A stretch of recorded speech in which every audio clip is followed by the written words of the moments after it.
¿No me escuchan usted? Bueno, ¿cómo quiero iniciar esta discusión sobre la visión teórica, la visión filosófica de los derechos humanos? Con una idea que plantea Cicerón en un texto que no es muy conocido.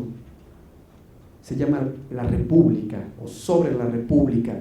Es un texto de menos de 60 páginas.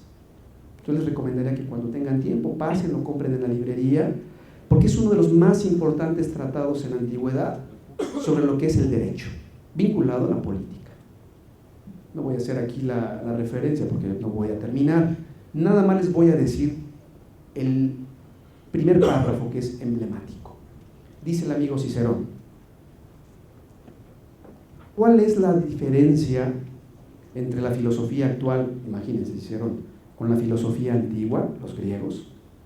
Dice Cicerón: la diferencia es que yo, mis hermanos, lo que buscamos es entender cuál es la diferencia entre filosofía contemplativa y filosofía práctica.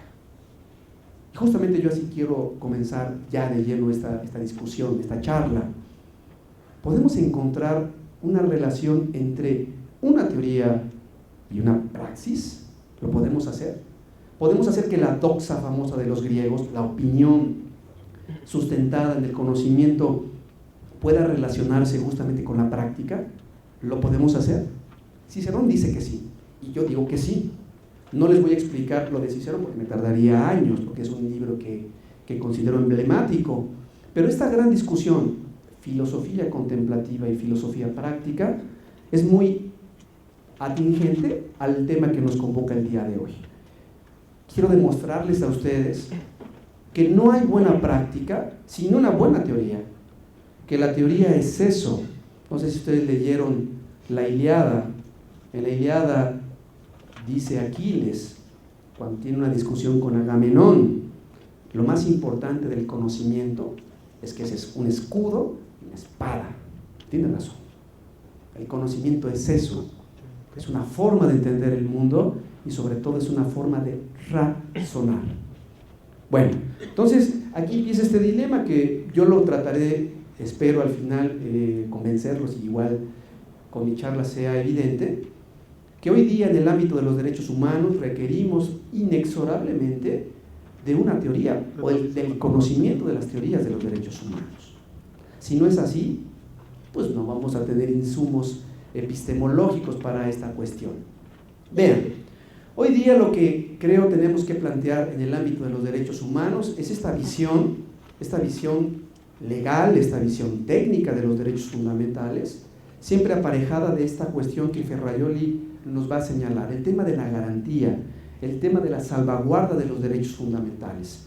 Yo no sé si se acuerdan de sus clases de derecho americano, derecho comparado, como se haya llamado. ¿Se acuerdan de esa frase famosa de la sentencia Marbury versus Madison? ¿Se acuerdan de esa sentencia emblemática? Cuando justamente el juez John Marshall, en 1803, hizo una mención de un juez inglés que se llamaba Blackstone, que es muy atingente a esto. Dijo el juez Marshall: a todo derecho legal corresponde un remedio legal. Si un sistema democrático no establece un remedio para el derecho, no hay democracia y no hay derecho. Justamente esta versión, que es una versión embrionaria de lo que hoy llamaríamos estas teorías nuevas que buscan la salvaguarda efectiva de los derechos, es la que de alguna manera va a destacar nuestro colega Ferrajoli.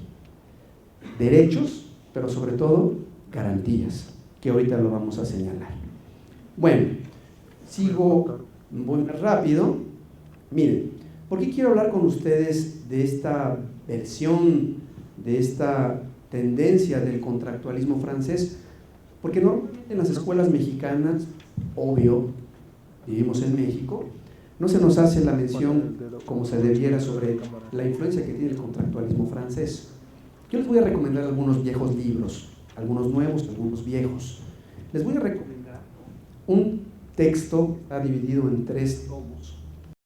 Una profesora francesa que se llama Elisabeth Badinter, que es muy conocida en Francia porque fue discípula nada más ni nada menos que de Simone de Beauvoir, que seguramente ustedes ubican, ¿no? La feminista, esta mujer filósofa de altos vuelos.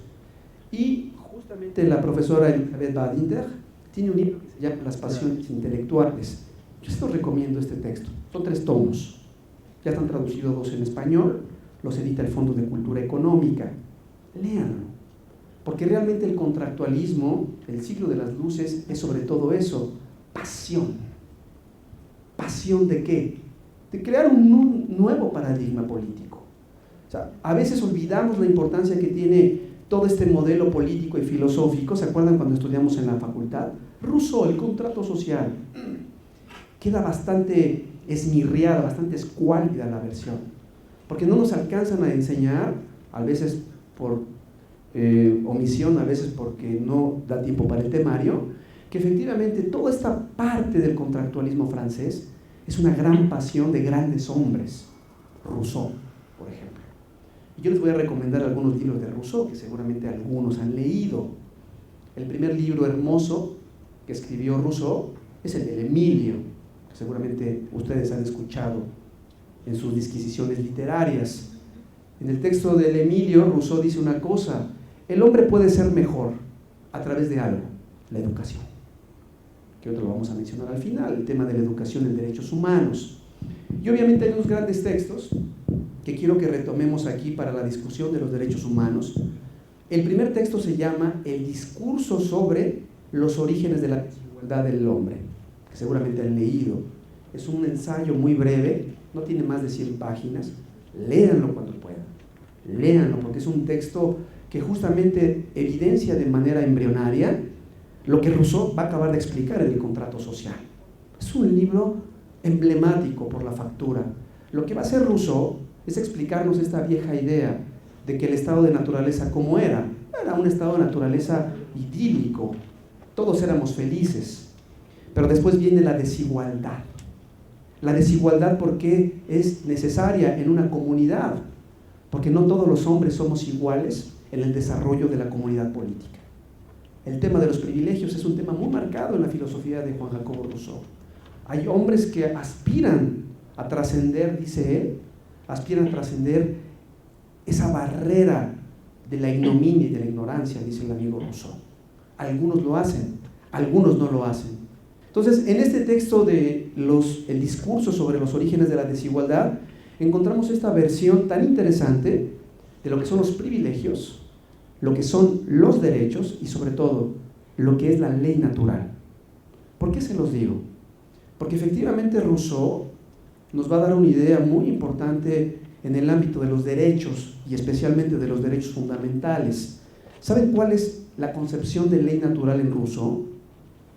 No tan solo la razón, como algunos me dirían, no. Para Rousseau, la razón o la ley natural descansa en el entendimiento colectivo de lo político.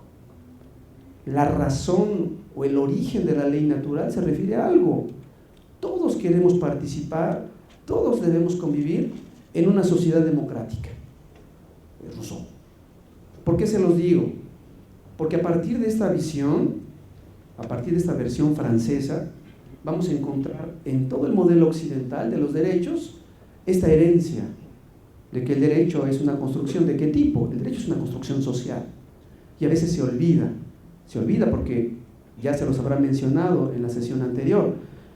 En el siglo XIX y especialmente en el siglo XX se buscó que el derecho se pareciera a su hermana, la ciencia natural.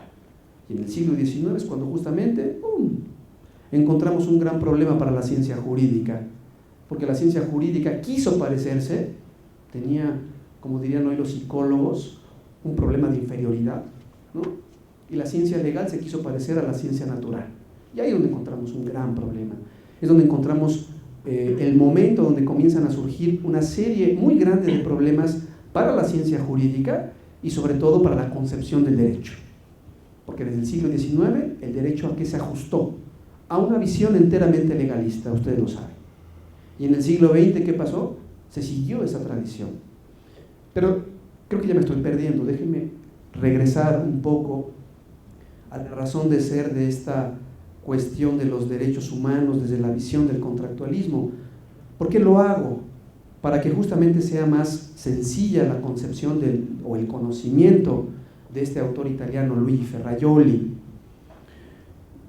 La gran discusión que plantea nuestro amigo Rousseau y todos sus secuaces es que la nota distintiva en el ámbito de la organización de un Estado es lo que se denomina el derecho natural. Y ustedes ya lo escucharon, supongo, con mi colega Virgilio, ¿no? El derecho natural es una categoría política, filosófica, que ayuda al entendimiento de esa estructura transversal que es el derecho. Ustedes ya lo saben eso. ¿Por qué lo traigo a colación en esta perspectiva? Porque vamos a encontrar, fíjense, y esto es bien importante, muchachos, y es donde entramos en la discusión hoy día de qué es el derecho. Cuando hablamos del concepto de ley natural, cuando hablamos del concepto